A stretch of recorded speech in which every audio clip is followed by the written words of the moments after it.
എനിക്ക് ഇദ്ദേഹത്തെ വലിയ പരിചയം ഇല്ലാത്തതുകൊണ്ട് എന്ത് സംസാരിക്കണമെന്ന് അറിഞ്ഞൂടാ. അപ്പൊ പരിചയമുണ്ട്. അയ്യോ, ഇത് നമ്മുടെ എല്ലാം എന്താ പറയുക, ചങ്കാണ്. കാര്യം നമ്മുടെ ഷോയ്ക്കൊക്കെ ഗണേഷ് സാറായിരുന്നു തബല. കുറെ സന്തോഷം. നമ്മളിവിടെ പറഞ്ഞു കേട്ടു മാഷ് കുറച്ച് ദേഷ്യക്കാരനാണ് റെക്കോർഡിംഗ് സമയത്ത് എന്നൊക്കെ പറഞ്ഞു കേട്ടു. ശരിക്കും അങ്ങനെയാണോ? റെക്കോർഡിങ് സമയത്ത് എന്ന് പറയാൻ പറ്റില്ല. മാഷ് എല്ലാ രീതിയിലും ഉണ്ടാവും. സന്തോഷമായിരിക്കും എപ്പോഴും. നല്ല നമ്മുടെ അടുത്തൊക്കെ നല്ല കോമഡിയൊക്കെ അടിക്കും. അതൊക്കെ എപ്പോഴും ഉണ്ടാവും. ഒരുപാട് തമാശ കാര്യങ്ങളൊക്കെ ഉണ്ട്. അത് 10 മിനിറ്റ് ലേറ്റ് ആയാലും പറഞ്ഞു. ഒരുത്തൻ ലേറ്റായിട്ട് വന്നു, നമ്മുടെ പെർക്കഷൻ വായിക്കുന്ന ഒരാൾ വന്നപ്പോൾ ഇവൻ ഈ പറഞ്ഞ പോലെ അവൻ ലേറ്റായിട്ട് 8 മണിക്ക് വന്നു.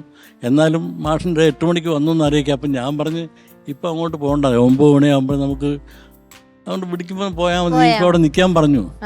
പക്ഷേ ആശാൻ ഈ പറഞ്ഞ പോലെ അല്ല, 8 മണിക്ക് ഒന്നും അറിയിക്കാൻ വേണ്ടി മാഷിങ്ങനെ ഹാർമോണിയം വെച്ചെല്ലാം പറഞ്ഞു കൊടുത്തോണ്ടിരിക്കുമ്പോഴേക്കും ഈ പറഞ്ഞു ഈ ആശാൻ അവിടെ വന്നതൊക്കെ പുള്ളിക്കാരൻ ആദ്യമേ കണ്ടു. പുള്ളിയുടെ കണ്ണൊക്കെ മറ്റേ ഓന്തിൻ്റെ കണ്ണ് വരണം ഇങ്ങോട്ടൊക്കെ പോകുന്നത് എന്നുള്ള ആ രീതിയിലാണ്. അപ്പം പുള്ളിയാണെങ്കിൽ മാഷ് കുറച്ച് കഴിയുമ്പോൾ അങ്ങോട്ട് നിൽക്കുമ്പോൾ ഉടനെ അവിടെ നടന്ന് അവിടെ വന്ന് നിൽക്കുന്നു. മാഷ് ആള് വന്നപ്പോൾ തന്നെ കണ്ടായിരുന്നു.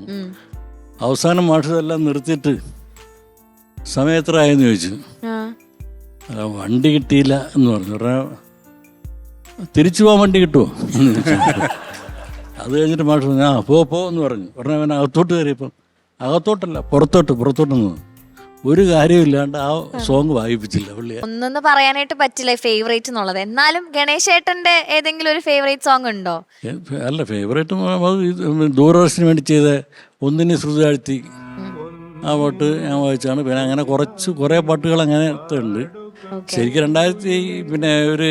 85 ശേഷം മാഷ് നാട്ടിൽ വന്ന ശേഷം ഉള്ള പാട്ട് അത്രയും ഒരുവിധം തരങ്ങണിയുള്ള എല്ലാ പാട്ടുകളും നമ്മൾ ചെയ്ത് തന്നെയാണ്.